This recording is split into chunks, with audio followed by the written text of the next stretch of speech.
Amandine Crozat, je suis artiste plasticienne. Notre collaboration a commencé en amont de la fondation, dans le cadre d'un projet pour mettre en parallèle les portraits des grands chefs amérindiens avec le mouvement des punks. En fait, en regardant une image, on voit qu'il y a beaucoup de similitudes. Ce parallèle passe par la création de coiffes végétales et d'ornements, d'objets détournés aussi.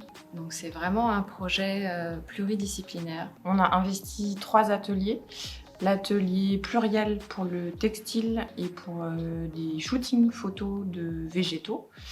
On a investi l'atelier bois avec des grands plans de travail et l'atelier céramique qui était une nouveauté dans notre projet. Le choix de la coiffure n'est pas anodin. Parce que tant chez les Amérindiens que chez les punks, la coiffure est totémique en fait, elle a une symbolique qui est quand même très forte. Après, du coup, la nouveauté, c'est d'associer ces deux univers par les végétaux. On traite de la question de l'ornement et des parures corporelles, vestimentaires, végétales, comme des secondes peaux sociales. La manière de se coiffer raconte quelque chose. Par la photographie, on est toujours aussi dans l'idée de constituer un peu un répertoire. Donc là, c'est un répertoire d'une tribu imaginaire.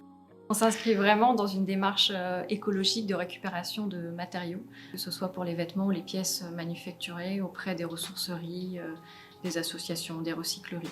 Outre le fait déjà de bénéficier d'un temps de création assez long, et dans les ateliers du fer, on retrouve justement cette connexion entre les disciplines, ce qui nous intéresse aussi.